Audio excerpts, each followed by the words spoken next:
Singkirkan semua khayalan. Berhentilah menjadi boneka nafsu. Batasi waktu hingga saat ini.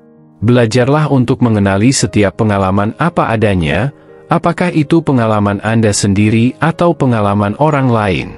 Membagi dan mengklasifikasikan objek-objek indera menjadi sebab dan materi. Renungkan saat-saat terakhir Anda. Serahkan kesalahan tetanggamu pada orang yang memprakarsainya. Marcus Aurelius adalah keagungan karakter yang diwujudkan.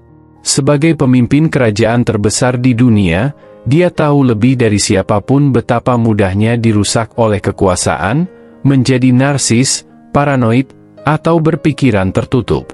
Namun dia memilih kebajikan. Sejak dia masih kecil, dia bersiap untuk saat dia akan duduk di atas tahta, menyempurnakan karakternya. Dia adalah seorang raja filsuf, dalam pengertian Stoa, tidak hanya cerdas dan terpelajar tetapi juga menerapkan prinsip-prinsipnya. Dia mengetahui sejarah-sejarah dan sangat memahami psikologi manusia. Dia mengenali tempatnya dalam masyarakat dan alam semesta secara lebih luas dibandingkan siapapun. Jadi pemerintahannya adil dan rasional, jujur namun ramah. Ketika ia ditantang untuk naik tahta, ia tidak membunuh saingannya seperti penguasa lainnya, namun mengangkatnya menjadi rekan kaisar. Stoicisme mempersiapkannya dengan baik untuk menghadapi berbagai tantangan yang akan dia tanggung selama hidupnya. Dia memerintah di masa wabah penyakit yang melemahkan, menguburkan 8 anaknya, menghabiskan 1 dekade berperang, dan dikhianati oleh jenderalnya yang paling terpercaya. Namun karakternya tidak pernah goyah. Dia sangat menyadari kelemahan dan kekurangannya sendiri, dan berkomitmen untuk menjadi orang yang lebih baik sepanjang hidupnya. Jurnal pribadinya Meditations, meskipun tidak pernah dimaksudkan untuk diterbitkan, meninggalkan panduan paling hebat yang dapat kita gunakan untuk mengikuti jejak agungnya. Meditasi adalah salah satu buku terhebat yang pernah ditulis. Kearifannya yang tidak dapat diubah telah membantu saya dan banyak orang lain menemukan tujuan dan arah dalam hidup. Khususnya di dunia yang kacau balau saat ini, meditasi adalah tiang penunjuk jalan terkuat yang bisa kita pegang selama krisis eksistensial, masalah kesehatan mental, atau usaha yang salah arah.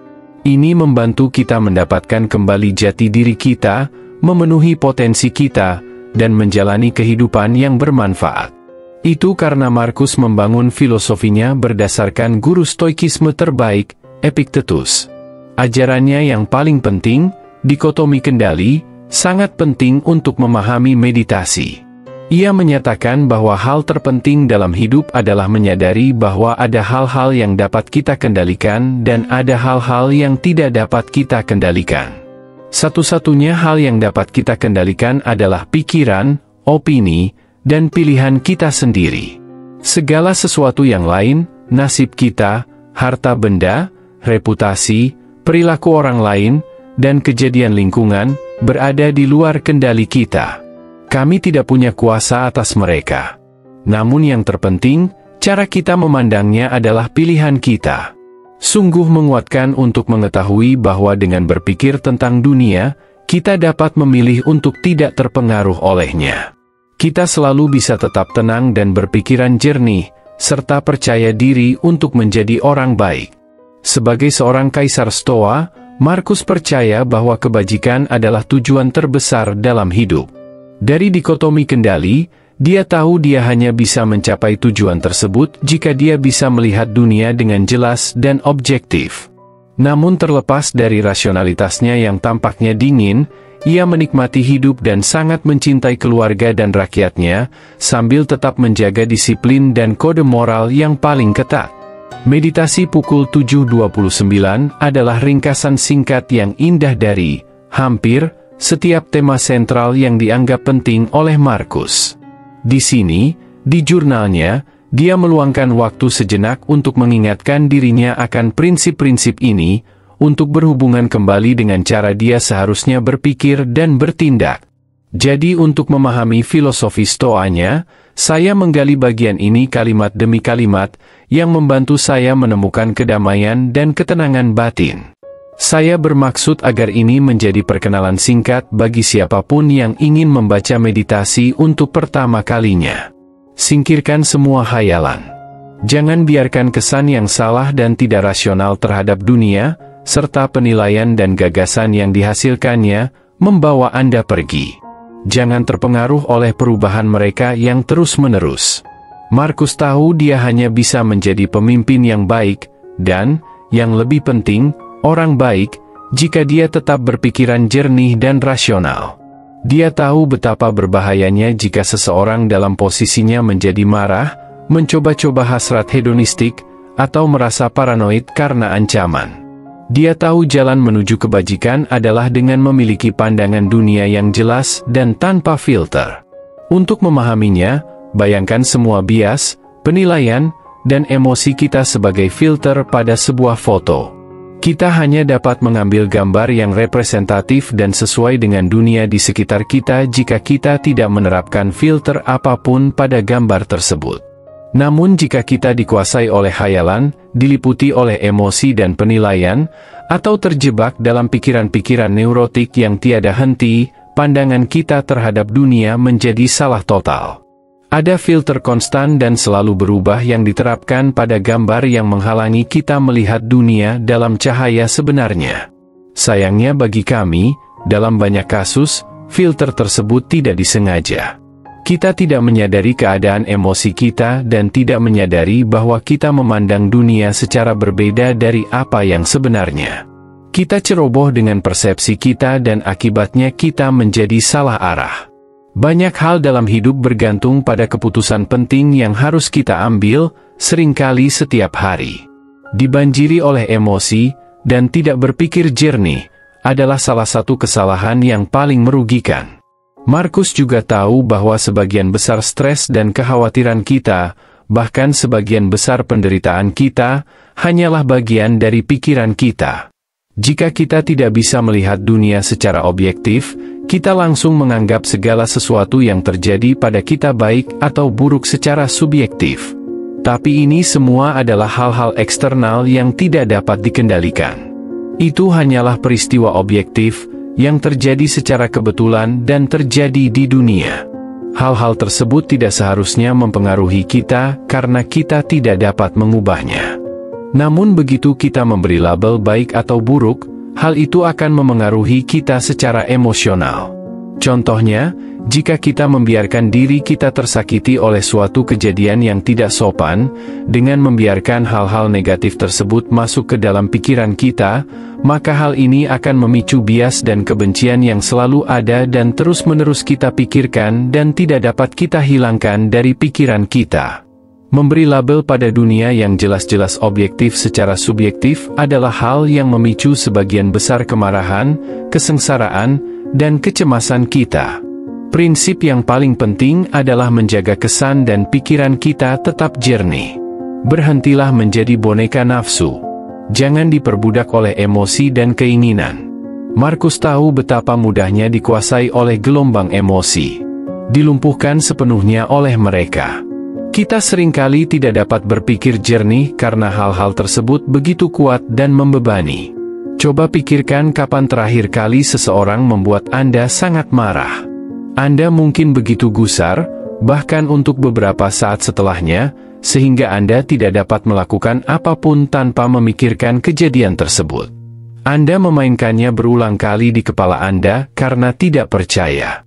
Markus memperingatkan kita untuk tidak pernah diperbudak dan dikendalikan oleh emosi kita. Jangan pernah membiarkan keinginan, kesenangan, atau ketakutan mengambil alih hidup kita dan melumpuhkan kita. Jika kita membiarkan emosi beracun, berdasarkan informasi palsu dan subjektif tentang dunia objektif, memengaruhi pikiran kita, kita akan selalu dikendalikan oleh emosi tersebut. Dia tahu kita hanya bisa menjadi orang yang benar-benar baik jika kita menjaga disiplin dan tetap memegang kendali, tidak terpengaruh oleh omong kosong yang selalu ada di dunia.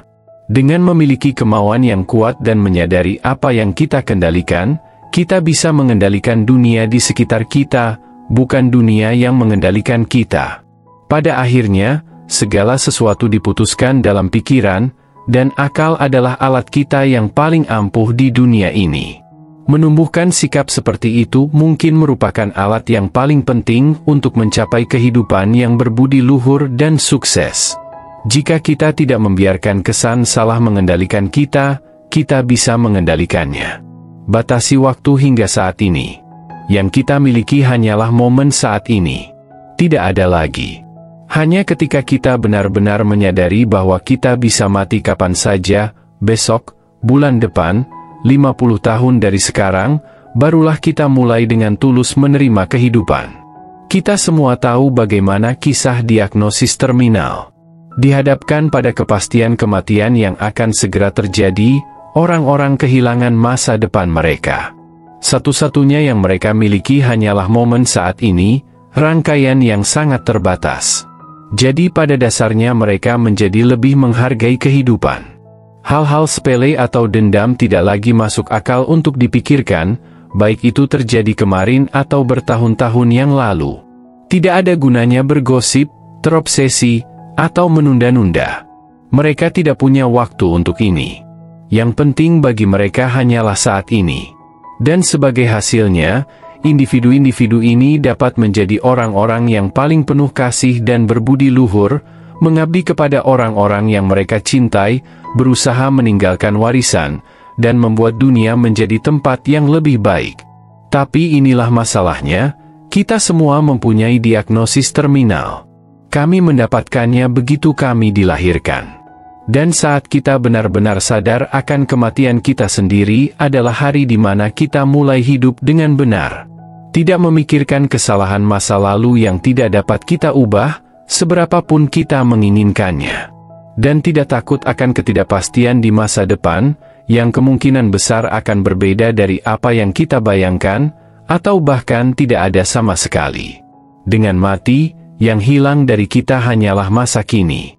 Jadi mengapa tidak menjalani setiap momen dengan kemampuan terbaik kita? Entah kita menghadapi baik atau buruk, kita bisa belajar mencintai kehidupan dengan sepenuh hati. Karena hanya itu yang kita punya. Bahkan kehidupan yang singkat, yang dijalani dengan kemampuan terbaiknya, sepenuhnya dan penuh kebajikan, jauh lebih berarti daripada kehidupan panjang yang terbuang sia-sia untuk hal-hal sepele. Amor fati, cinta pada nasib. Belajarlah untuk mengenali setiap pengalaman apa adanya, apakah itu pengalaman Anda sendiri atau pengalaman orang lain. Gunakan rasionalitas Anda untuk mengamati dunia dengan jelas. Dari prinsip pengendalian Epictetus yang sederhana, memberi label segala sesuatu sebagai internal yang dapat dikontrol atau eksternal yang tidak dapat dikontrol, jelas bahwa seringkali persepsi dan opini kita terhadap suatu peristiwa, bukan peristiwa itu sendiri, yang menyebabkan sebagian besar masalah kita. Belajar menerima apapun yang berada di luar kendali kita adalah kebijaksanaan stoicisme yang paling memberdayakan. Namun kita hanya dapat melakukan hal tersebut jika kita mengenali setiap pengalaman sebagaimana adanya, tanpa bias atau penilaian. Entah kita mengira itu adalah alam semesta atau orang lain yang mencoba mengacaukan kita, mereka tetaplah hal-hal eksternal yang tidak dapat dikendalikan. Tidak ada hal positif atau negatif yang terjadi pada kita, itu memang benar. Jika kita tidak melabeli peristiwa di luar secara negatif, kita tidak akan membesar-besarkan dampaknya di dalam kepala kita. Dan itu tidak akan mengganggu ketenangan batin kita. Markus, yang terkadang kesulitan menerima dirinya sendiri, juga memberikan penjelasan alternatif. Segala sesuatu yang terjadi pada kita sudah terjadi pada orang lain dan akan terus terjadi pada orang lain. Tidak ada yang baru. Kebanyakan orang mengalami kedalaman dan kemenangan yang sama sepanjang hidup, hanya dalam suasana yang sedikit berbeda. Itu hanyalah sirkularitas sejarah manusia. Ini adalah kesadaran bahwa kita tidak boleh terganggu oleh apapun karena hal itu sangat mungkin terjadi. Akan sangat bodoh jika kita tidak memperhitungkannya. Apa yang tidak bisa kita kendalikan bukanlah hal yang baik atau buruk.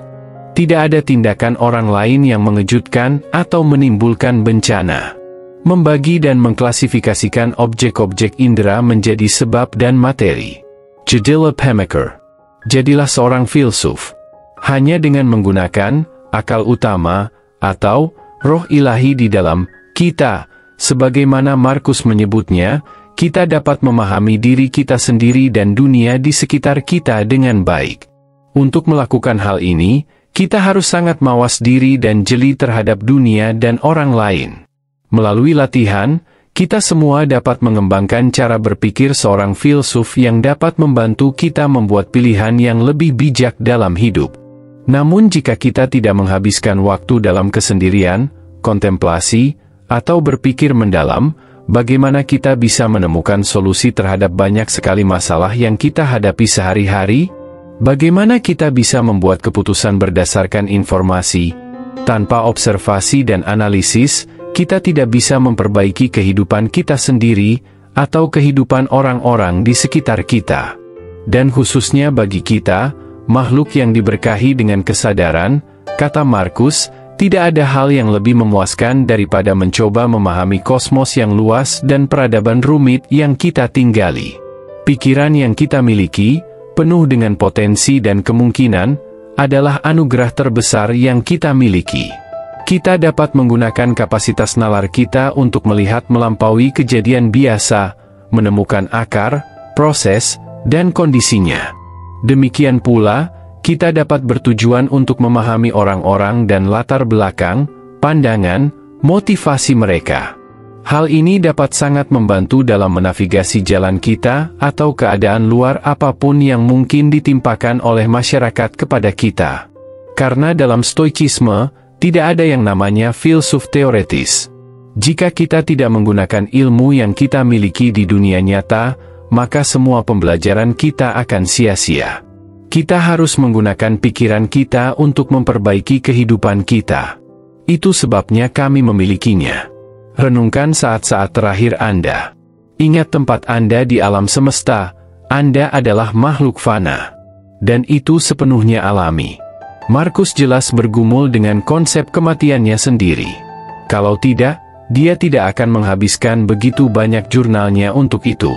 Namun ini adalah beberapa bagian yang disusunnya dengan paling indah. Dia mencoba meyakinkan dirinya sendiri tentang sesuatu yang kita semua tahu, kematian adalah hal yang wajar. Faktanya, tidak ada yang lebih alami daripada kematian. Markus tahu bahwa segala sesuatu di alam adalah tentang perubahan, segala hal yang dilahirkan, hal-hal yang mati, mulai dari bintang dan planet hingga seluruh bangsa, peradaban, dan bahkan orang-orang paling berkuasa di dunia.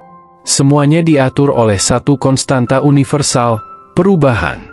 Dan kematian hanyalah perubahan. Sebuah transmutasi. Ketika sesuatu mati, unsur penyusunnya akan menjadi bagian dari sesuatu yang lain. Jika kita bertamasya ke alam, kedalaman konsep ini jelas terlihat di depan mata kita. Bayangkan badai besar terjadi di hutan dan sebatang pohon tumbang, akar-akarnya terlepas dari tanah. Perlahan-lahan, batangnya diambil alih oleh serangga dan jamur, yang mulai merusaknya. Seiring berjalannya waktu, lantai hutan menelan batang tua, sehingga hanya menjadi tonjolan di dalam tanah. Dan dari tanahnya yang kaya nutrisi, pohon muda akan mulai tumbuh dan berkembang. Begitu pula dengan hidup kita, kata Markus. Ketika kita mati, atom-atom yang kita pinjam dari dunia selama perkembangan kita akan menyatu kembali dengan alam semesta yang kekal. Alasan kita tidak perlu takut dengan kematian kita adalah karena itu hanyalah fase alami dalam kehidupan. Dengan memikirkan kematian kita secara rasional, dalam konteks perubahan dan transmutasi, kita dapat terbebas dari cengkeramannya yang menakutkan. Kematian tidak apa-apa, tidak ada yang istimewa tentang itu. Serahkan kesalahan tetanggamu pada orang yang memprakarsainya. Pengampunan adalah satu-satunya respons yang masuk akal. Tema sentral lain yang ada dalam meditasi adalah pengampunan. Hal ini juga mencerminkan kehidupan sehari-hari Markus sebagai kaisar. Individu yang berkuasa jarang memiliki interaksi manusia yang sejati. Dia harus berbicara dan berinteraksi dengan banyak orang yang menyanjung, haus kekuasaan, dan berpikiran sempit setiap hari. Sebagaimana kita semua harus melakukannya, terlepas dari posisi kita di masyarakat. Namun Markus memilih untuk tidak kecewa dengan mereka karena dia memahami sifat manusia. Dia tahu setiap orang tidak masuk akal, keras kepala, sombong, dan berdosa. Semua orang hanya ingin sukses dalam hidup, khawatir dengan citra mereka, dan takut kehilangan harta benda yang mereka miliki. Jadi ketika ego mereka merasa terancam, mereka bertindak melawan orang lain. Namun Markus bertanya, mengapa kami masih terkejut dan kesal dengan hal ini? Dia terkenal menggunakan pohon ara sebagai analogi. Apakah kita juga akan terkejut jika pohon ara menghasilkan buah ara? Tidak masuk akal jika kita tidak mengharapkan orang berperilaku egois karena hal itu merupakan sifat alami manusia. Jadi dia punya metode sederhana ketika orang bertindak menentangnya. Jika memungkinkan, kita bisa jujur dan menunjukkan kesalahannya dengan bijaksana dan penuh pertimbangan. Niat kita bukan untuk memarahi atau meremehkan orang lain, melainkan membantu mereka bertumbuh. Namun di luar itu, kami tidak bisa berbuat banyak. Satu-satunya alternatif yang masuk akal adalah menerima perilaku mereka. Akan sangat menggelikan jika kita membiarkan diri kita diganggu oleh sesuatu yang kita tahu dapat kita duga. Bagaimanapun, kita berurusan dengan orang-orang. Namun jika kita baik hati dan peduli, kita bisa menerapkan kebajikan kita dengan memaafkan pelaku atas kesalahannya. Hal yang sama pentingnya adalah upaya untuk memahami orang lain. Karena kita seringkali tidak mengetahui apapun tentang seseorang, atau latar belakang dan motivasinya, kita tidak berhak menghakiminya. Namun jika kita melihat ke dalam pikiran mereka, kita mungkin memahami mengapa mereka bertindak dengan cara tertentu, dan kita dapat berempati terhadap mereka. Ketika seseorang bersikap jahat atau menyakiti kita, kita bisa meluangkan waktu sejenak sebelum mulai berdebat. Jika kita dapat membayangkan diri kita berada dalam situasi mereka, kita mungkin akan melakukan hal yang persis sama. Namun kami masih merasa berhak untuk disakiti. Bukankah itu kemunafikan? Apa yang membuat kita marah pada orang lain?